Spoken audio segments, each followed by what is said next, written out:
Randy, Are you rolling? I'm rolling. Okay, go. why do you choose to call your band African Rhythms, which is also the title you selected for our book? Tell us why you choose to call it African Rhythms. Well, Willard, it's a long story, but it goes back to my father. Mm-hmm. I was quite young. He told me that I was an African born in America. And I have to understand and study African civilization before slavery, before colonialism. Mm-hmm. Because all you're going to get in school is what happened to us after, you know? So from that point on, I've been programmed. My dad made me take piano lessons. My mother, the black church, the blues. And growing up with people like Max Roach and Cecil Payne. And I grew up in a very rich area of African American people, Mm-hmm. yes. And one day I was at Max Roach's house, and the word jazz was discussed. Mm-hmm. Now, we'd never used the word jazz, ever. We said we're going to play Duke Ellington's music, or Count Basie's music, or Billie Holiday's music. And after hearing the conversation with Miles Davis, Max Roach, and George Russell, I decided I wanted to give my music a name.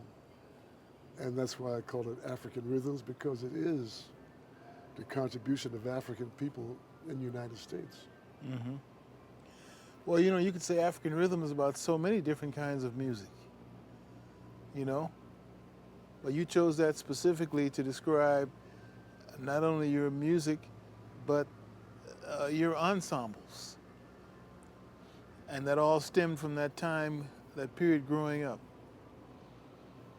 Yeah, because you see, I grew up with giants, Mm-hmm.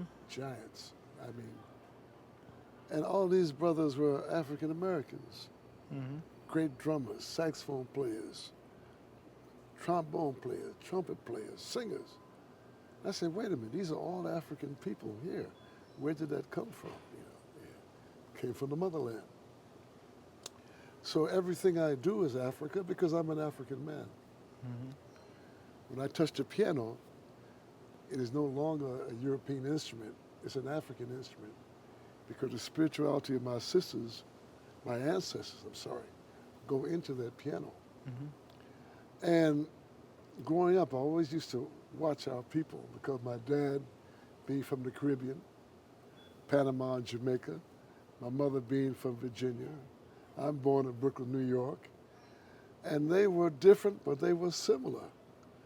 The way they cooked their food, the way they talked, the way they danced, the music, but the whole common denominator was Africa.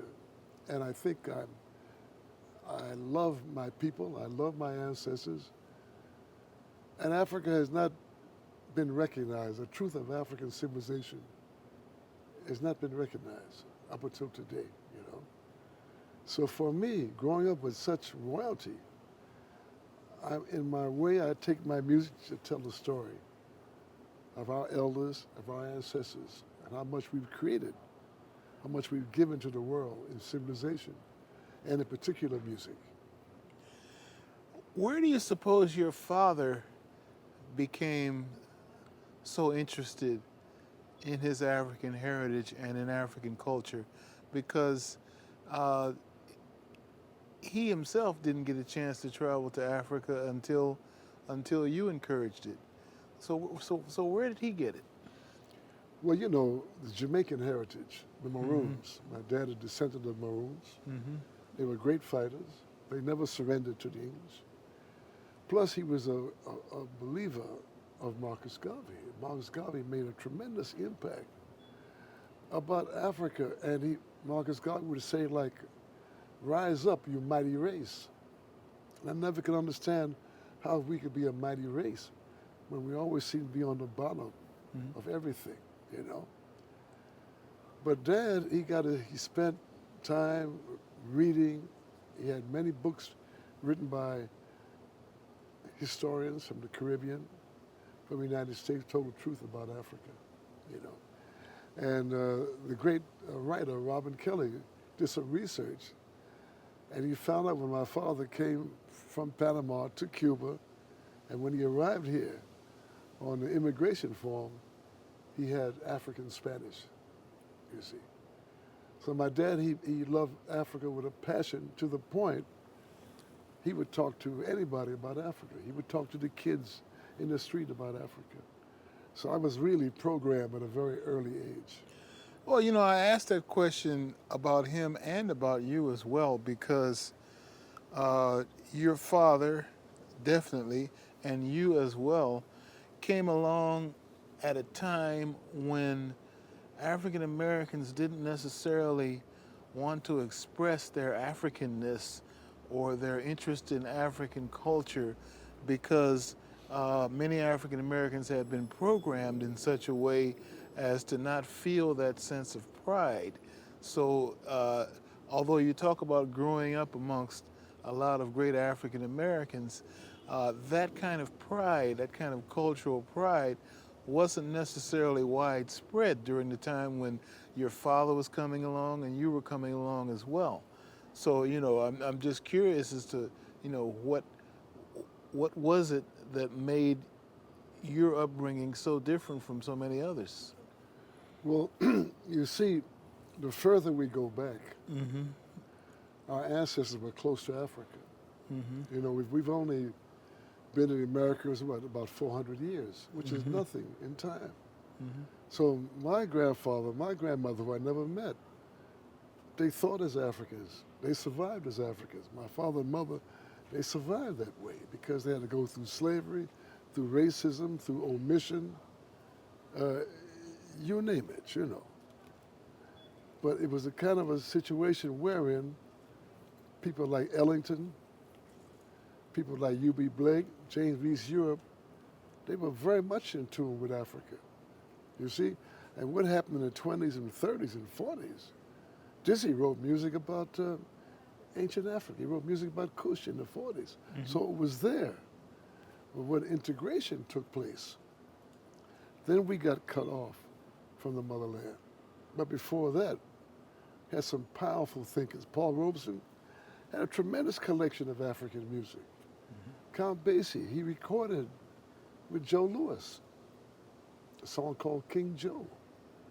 Duke, Black, Brown, and Beige. You see, so that period, that was our strongest period because we thought we survived as an African people in a strange land. But how we survived was the music that we produced. You listen to that early music, pure African music, pure African music. I'm always interested in, I'd like to go back and see when the first African saw a piano and what he did with it. I remember as a boy growing up in Brooklyn, and a guy would come to my father's house from South Carolina, and he would have a knife and fork and make music. And we call what they call ham bone, you see. So we never left Africa. That's the big secret.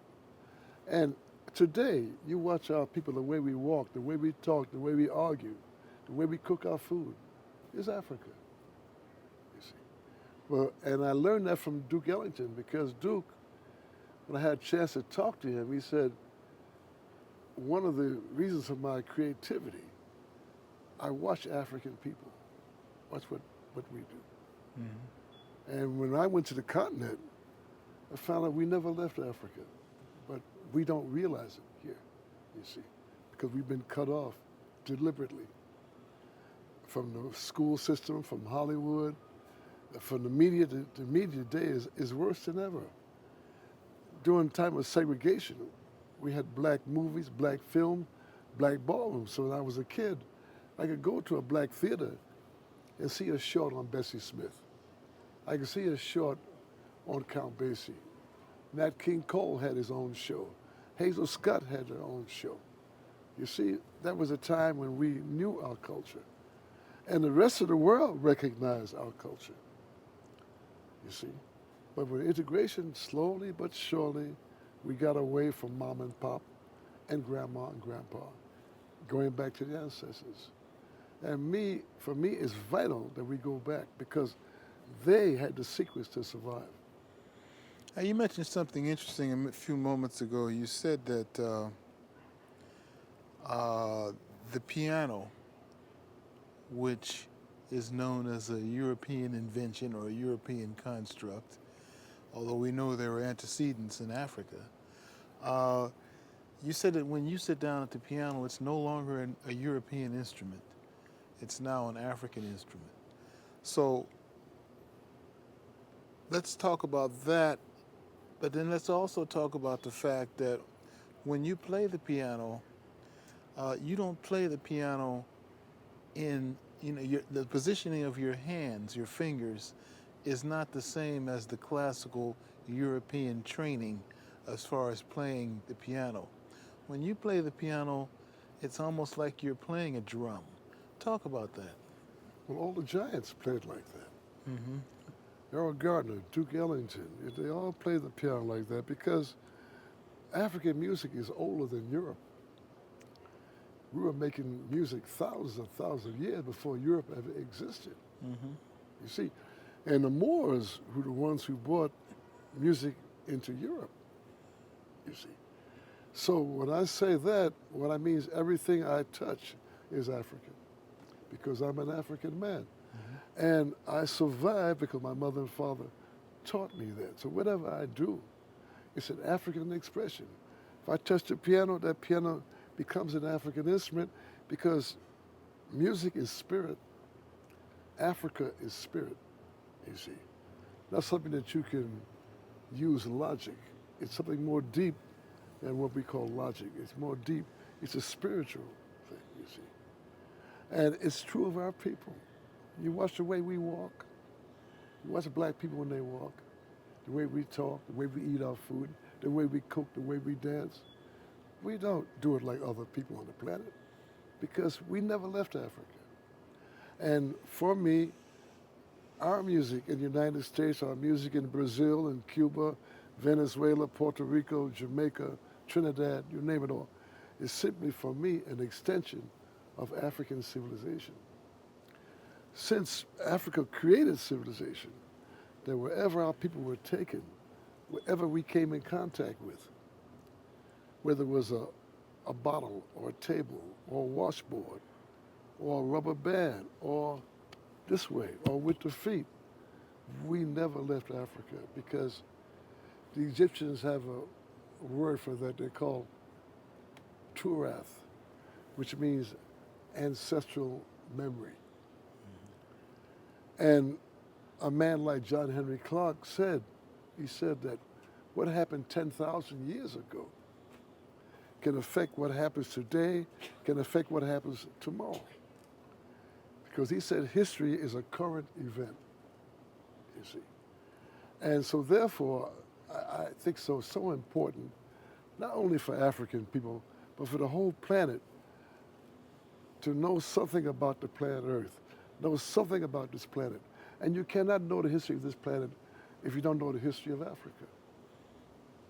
Now, you have subsequently traveled all over Africa, been to most of the continent in your various travels as a musician and as someone who's deeply interested in cultural research and that kind of thing.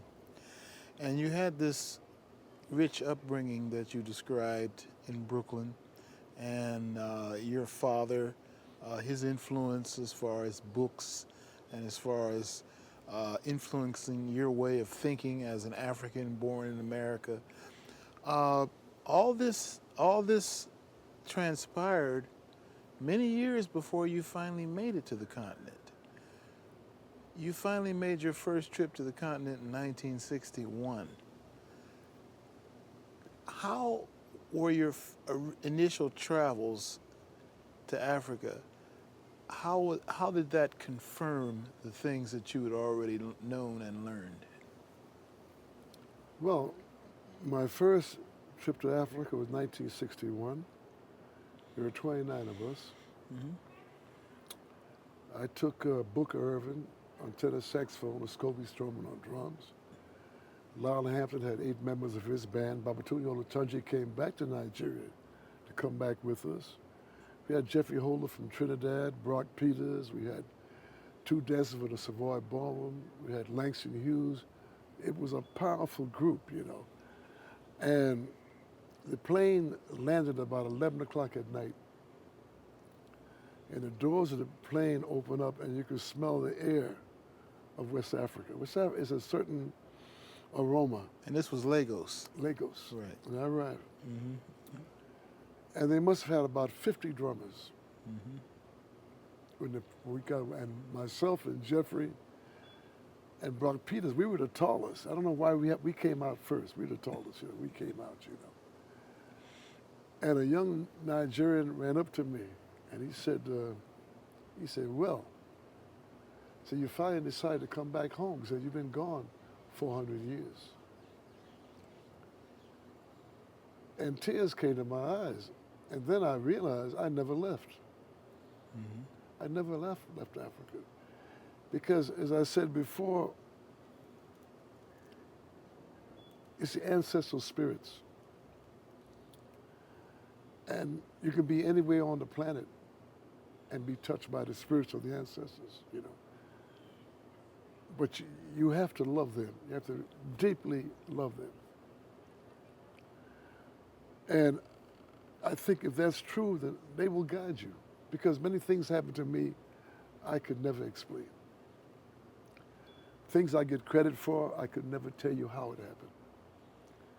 But I was taught several things by my mother and father, which made me function through my life. Number one was respect. For them, respect was very, very important. And my dad would say things like, you have no money? Put on your best suit and shine your shoes and carry yourself tall. He said, if you're too hungry, go to bed and go to sleep. He said, never beg. But they were people, which is what I discovered in Africa, giving. African people give. That's why Africa was taken over. Because the people from the north, they weren't used to that, you see. So my dad, my mother, my sister, right in this house, my dad got this house in 1946, when the first black families in this area. This was my father's restaurant, you know. You come into the restaurant, my father talking about Africa. You was a complete stranger. Max Roach has been here, Nigerians have been here, Congolese have been here, because he taught me to love my ancestors, and I love them with a passion. And I'm not happy because they're ignored, you see. How can you have people like Ellington and Louis Armstrong?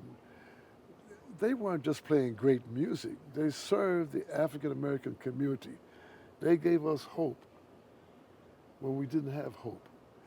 They made us proud when people said we didn't look good. If you had a black skin, you were ugly. If you had nappy hair, you had bad hair. If you were big, something was wrong with you. You had to be the Western style, you see. But those people, that generation, I don't know how they did it, but they kept us spiritually healthy. They gave us the pride and gave us dignity. But I said before, they gave me respect. So wherever I go in the world, they know Randy Weston. Respect is so important because if you give it, you get it back. And in Africa, I've been so blessed. I've been 18 countries in Africa. And I don't care where I go in Africa, if I go to Cameroon, if I go to Gabon, if I go to Ghana, I'm at home. You know.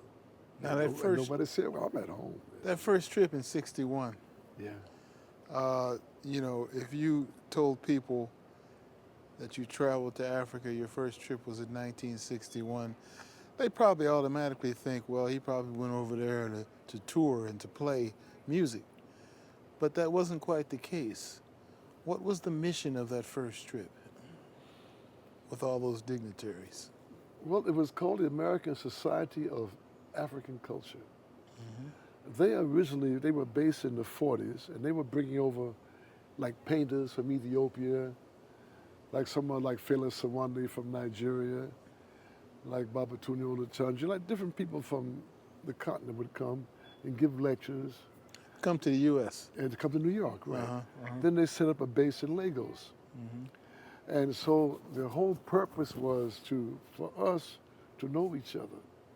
For example, at the King George Stadium, the very first night, I played with Lionel Hampton's band, myself, Scobie, and Booker Irvin, right? So they would have on the stage 2 jazz dancers from the Savoy Ballroom, Al Mims and Leon James. On the other side of the stage, they had some traditional dancers from Africa. Then they would dance, and you can see where those steps come from, African steps, you see. So what we don't realize, as my dad always say, there's nothing new under the sun. And he always would say to me, Africa is the past, the present, and the future. And I think that's so true, because we have so much to learn from African civilization, so much to learn. And again, the elders, for example. Society we have today, if they call society, they call civilization, the elders are cast aside. See? But for me, when I play my music, when I get to that piano, Duke Ellington is sitting there with me. Count Basie is sitting there with me at that piano. Nat Cole, Art Tatum, Earl Hine, they all sitting with me at that piano. And I always let people know I am a disciple, I am a descendant of royalty. Because these people, I still don't understand how they did it. How they could come from slavery, taken away from Africa, couldn't speak any European language at all. And how they were able to come in contact with trumpets and trombones, saxophones and pianos, string bass, you name it, and completely transform these instruments that were made in Europe, that the rest of the world is following how the African people did it. What they did in Trinidad with the steel drum, the pan, it's amazing. I said, I went to Brazil, I went to Bahia, and saw the candomblé, you know. So when you realize that colonialism was to separate our people and give us different names, you see, but we're all African people. And when we discover that, I think we'll have more pride and do more to understand about those who precede us, because we're standing on the shoulders of our ancestors. That's so important. Now, that first trip, you did play some, as you mentioned, with Lionel Hampton and with Booker Irvin and from your band and Scobie Stroman. But it wasn't all about making music on that trip. It was more of a cultural exchange. What kinds of things would happen during the daytime on that trip? During the day, Langston Hughes was very popular in Nigeria. They loved Langston, you know. So during the days, they would have discussions on everything, from African philosophy, painting, sculpture, music, and painting, you name it. The great Nigerian painter, Ben Osawo, I think his name is, yeah. He was there. So the whole idea that our culture is the key, you know, and you realize that what we brought here came from Africa, you know. And so it was... You saw the similarities. Oh my God, yes. Of course. It's so obvious. Wally Buckner, he was a pianist, and we got to be very good friends. The great Bobby Benson had this wonderful club in Lagos. And in the club, he took care of us. He was an incredible drummer, amazing guitarist. I never heard nobody play guitar like Bobby Benson. The whole African approach, you know. And Wally Buckner, they were all close, and he took me to see his grandmother and grandfather outside of Lagos. And I sat there with his grandfather and his grandmother. And they didn't speak any European language. They were only speaking their language, you know. So when you have a situation like that, you have to use your eyes and your other senses, you know. The way they moved their hand, the way they talked, the way they laughed, the way they got serious, you know. I said, hey, that's my grandmother, that's my grandfather. So when you look, you can see we never really left Africa. So when did you make your first trip to Africa as a band leader, and what were those circumstances? That was 1967. I was chosen to do a State Department tour of 14 countries in Africa because I had written music about Africa. I fell in love with Africa. And in a way, they say I'm a little diplomatic. I don't get as angry as some of us.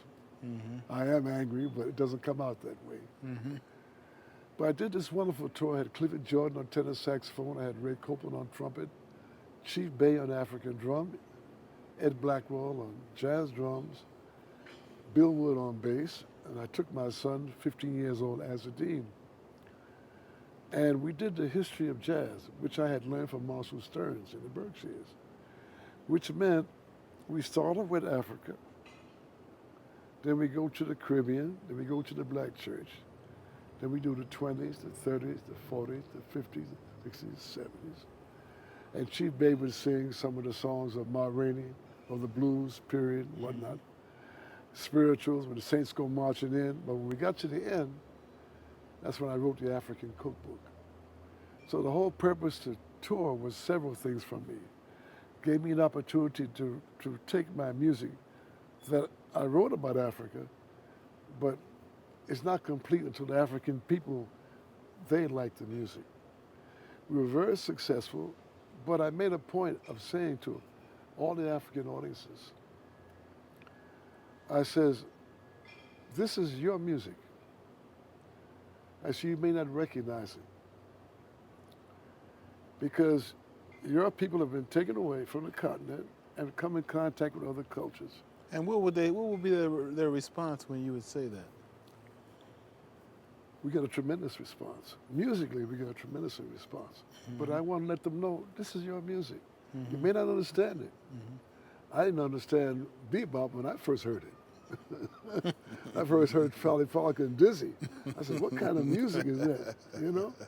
But What Louis Armstrong called it Chinese music, huh? Let them know the range of the African village. Right. And how diverse we are as a people. So if you go to any African country, you find such diversity of music, of tradition, you know, of cooking, et cetera, et cetera. So we're just another village. That's why I wrote a song called African Village Bed-Stuy. Now, you've written a lot of things about Africa, including some of your early pieces. Your first piece was Zulu, right? You've written a lot of things, and you wrote a lot of things before you made those first trips. Talk about the suite that you wrote, Uhuru Africa, which was actually 2 years prior to your making your first trip. Ooh.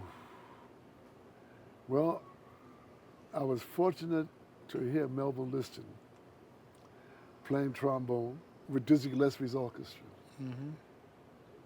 And she wrote an arrangement of My Reverie, and she was featured on trombone.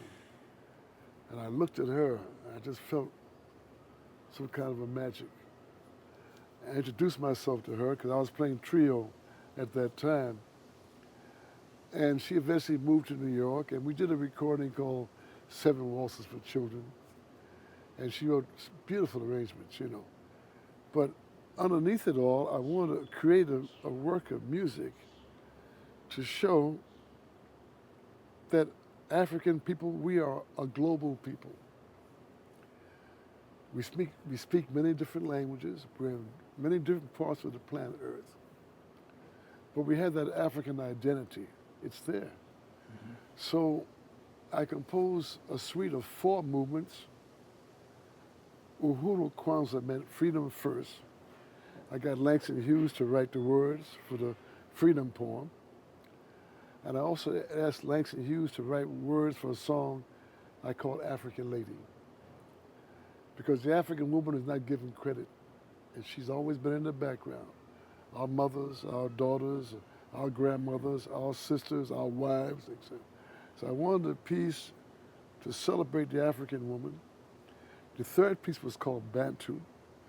This 4th piece was called Kucheza Blues, which in Kiswahili means when we get our cultural freedom, African people, we're going to party on the planet Earth.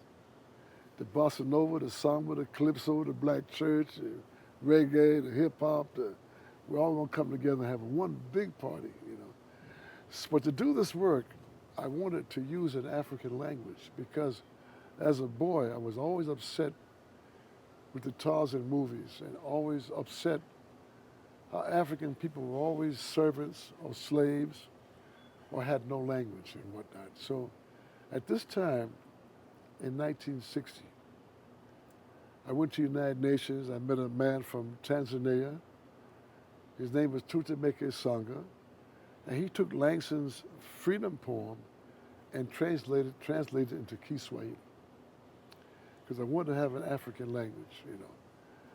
And I put together this incredible orchestra, a tremendous orchestra, all stars, all giants, you know. And thanks to Melba, she did the arrangements, she conducted, and at the same time, 17 African countries got their independence in 1960. Uhuru Africa. So it was a celebration of that independence. Yes. And subsequently, you've written other pieces of music, extended forms relative to Africa. You know, I was listening to one the other day, in fact. I played it on my radio program. Tell me about this piece, Anu Anu. All right, well, the Anu people are the ones who brought civilization to Egypt. Okay. Anu people, another name for Kush, another name for Ethiopia. And the purpose of the piece was to let people know that civilization came from the south and went north. And this is during a period of time when Egypt was partly covered with water, you see. So the Anu people are Osiris, Isis, the original people, you know. So I wanted to write a piece about that movement because, again, Ellington was my inspiration because Ellington wrote so much music about African people and African American people. He was the ultimate historian, Duke, you know. So he was my model. James Reese Europe was my model. So the whole idea is that every song is a historical document. So when I wrote Anu Anu, I want people to say, what is that? Look at me and say, well, who are these people who brought civilization to Egypt? Mm-hmm. Who were the first Egyptian pharaohs? You know, what about the Nile Valley civilization, you see? So, but again, that happened in the 20s and 30s and 40s. We had great men, great composers who wrote about our people. Yeah. Now, you've talked about your travels to 18 countries in Africa. And in addition to that first trip in 1961, you've been back to Nigeria a number of times, and you spent a lot of time in West Africa.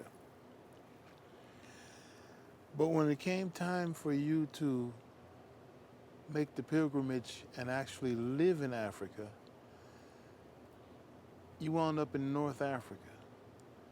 Now, for many people, when they hear your story, at least before they get to that point, the natural inclination would be to think, well, Randy Weston, he's going to wind up living in Ghana or Lagos or maybe Dakar or somewhere in West or maybe the Congo, Central Africa or whatnot.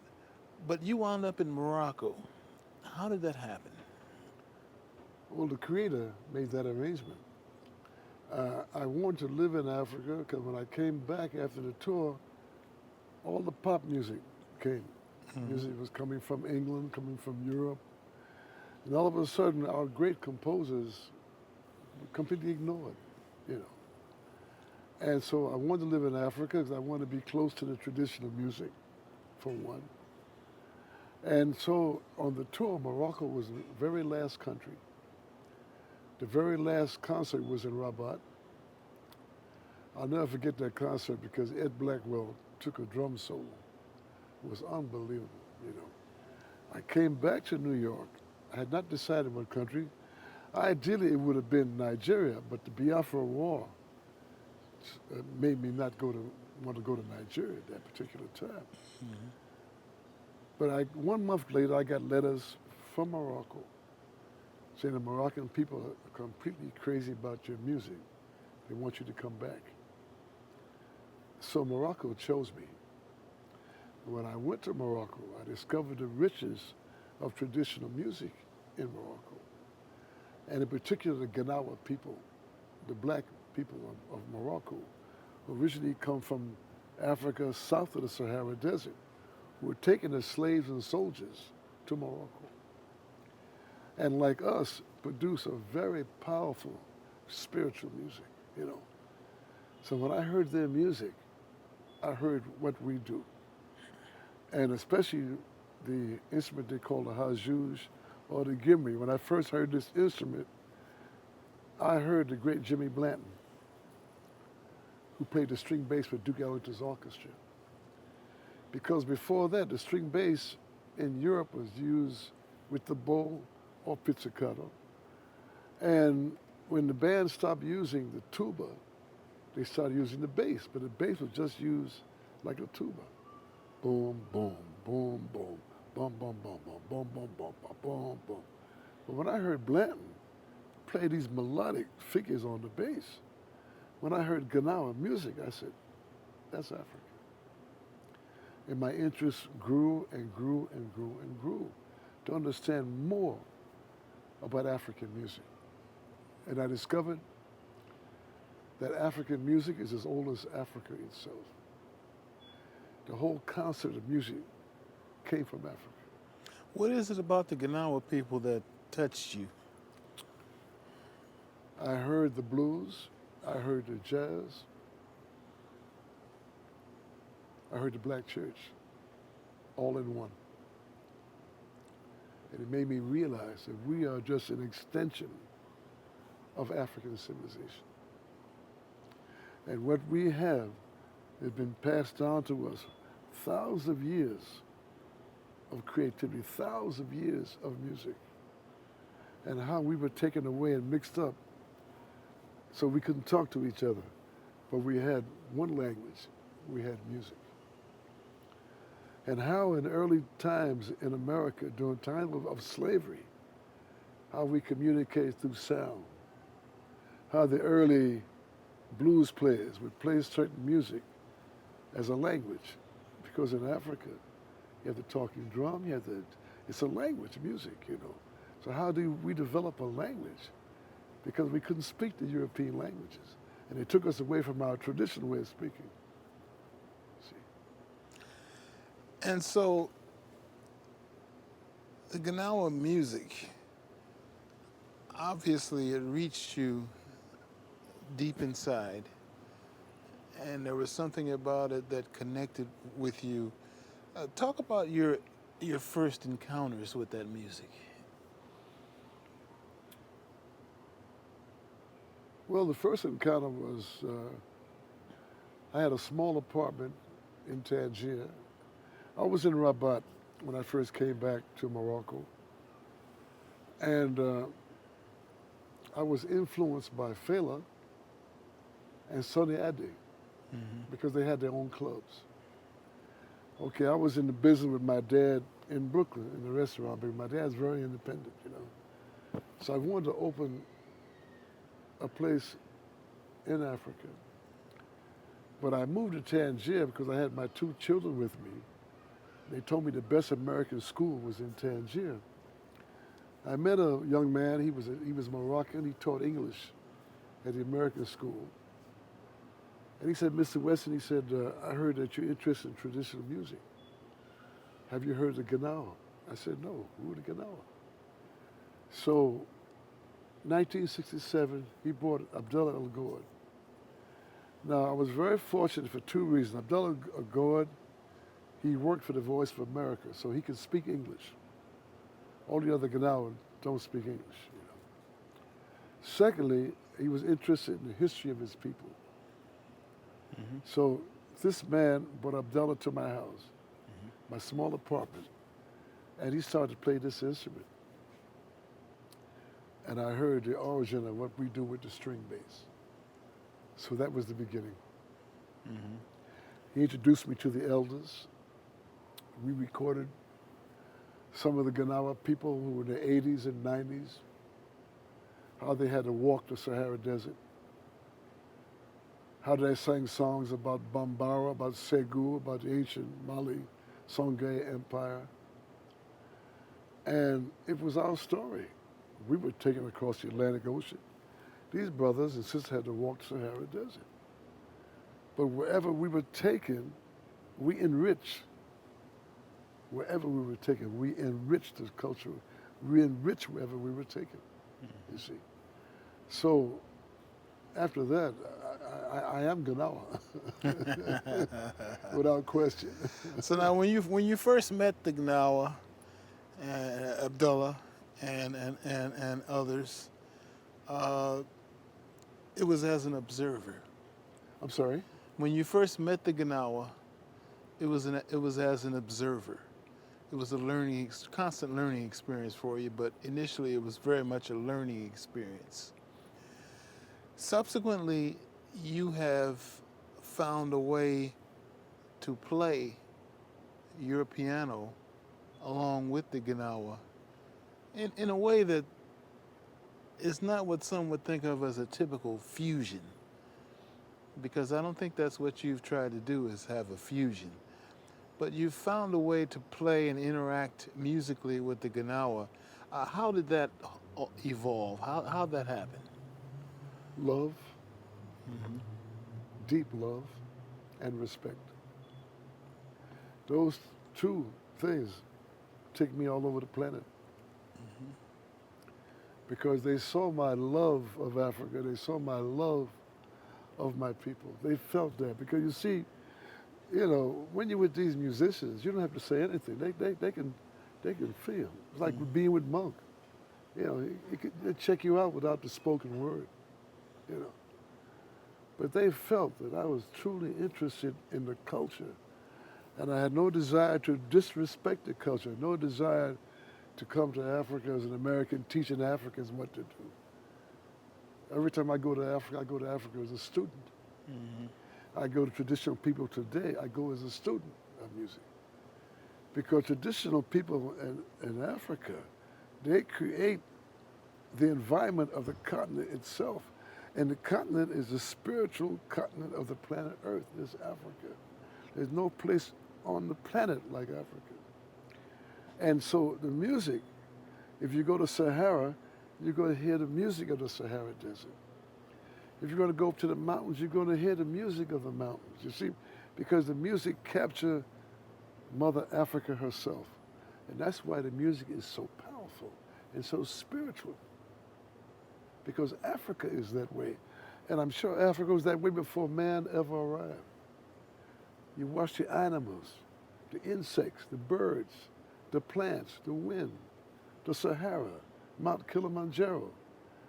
No place on the planet has such diversity as this continent, you see. So therefore, when you asked me earlier about Morocco, for me, it's only one Africa. I don't recognize the borders. They're there, but I don't recognize them. For me, it's one continent. And I learned if I'm in the east or I'm in the south, I'm in the west, I'm in awe because I'm always searching spiritually for the ancestors to guide me, you know. Well, you talk about the spirits of our ancestors, and you've traveled all over the world to different places. And in so many cases, you've talked about the fact that you've been able to find the African essence in other places, other parts around the world that people don't think about in those terms. You know, for example, you talk about what you've learned about the African presence in ancient China. Well, what happened, I read a lot. I collect books from Sheikh Anta Diop to Wayne Chandler to John Henry Clark. Mm-hmm. I'm always trying to learn more about Africa. And because of Wayne Chandler, he did a lot of research on ancient China, I discovered, and it also happened by being with a young woman from China named Mi Feng. She plays a Chinese instrument called a pipa. Mm-hmm. I met her in Atlanta, Georgia, and somehow we went to the Guggenheim. They had an exhibition of 5,000 years of Chinese history. And we discovered the Shang Dynasty. The Shang Dynasty is one of the oldest dynasties in China.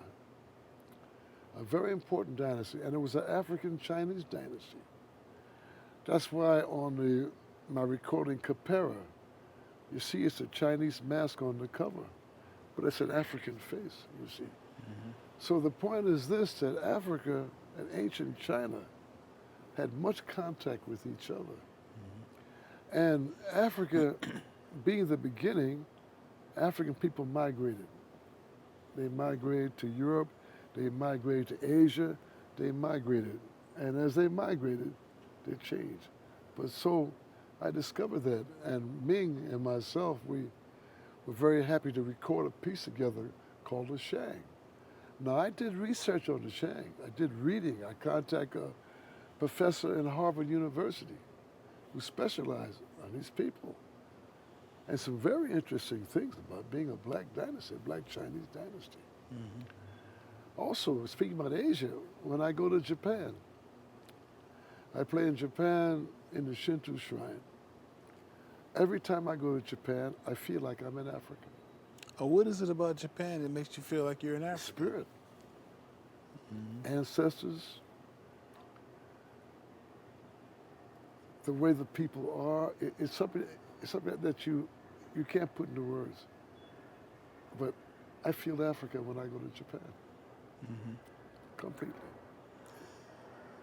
And it's about the spiritual element, Absolutely. the feeling that you get from the people. feeling, the way the giving, the respect for ancestors. Mm-hmm. Not far from, I play in Kyoto. I played in Kyoto 2 weeks after 9/11. Mm-hmm. My first time. I played in the Shinto Shrine. First time I played without shoes, because nobody in the shrine had on shoes. Mm-hmm. And the way they treated me, it was like Africa. It was giving, love, respect. And they told me not far from Kyoto is a black Buddha, not far, not Mm-hmm. far away, you see. But I felt it very strongly, yeah.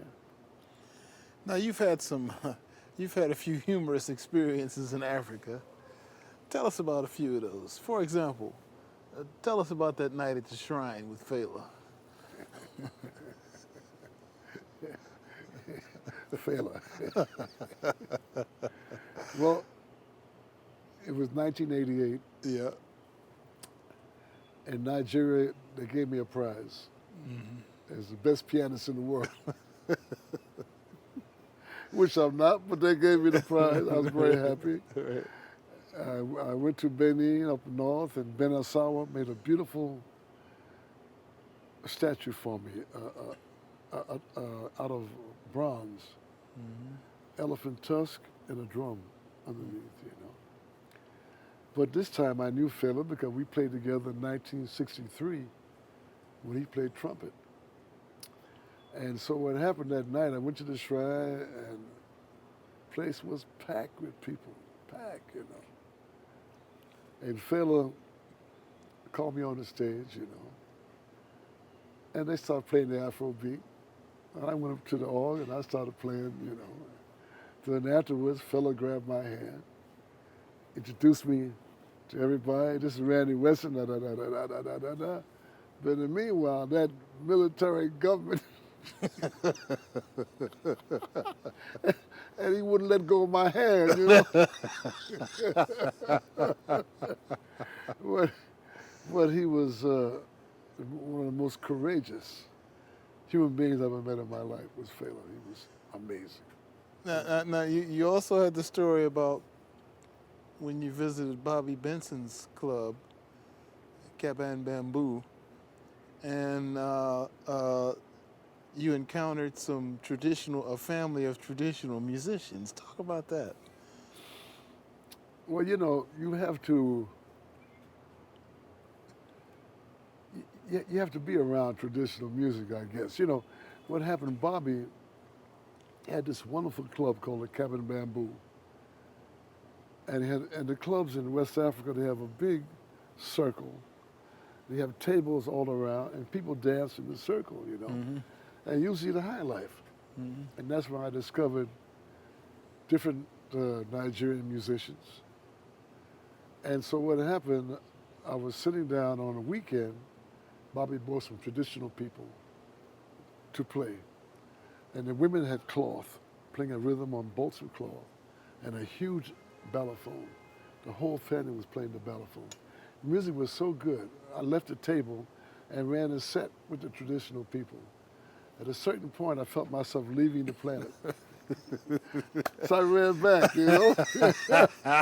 After that point, I respect traditional music. And it's all about the African rhythms, right? It's all African rhythms. Thank you, sir. Thank you so much. All right. Thank you.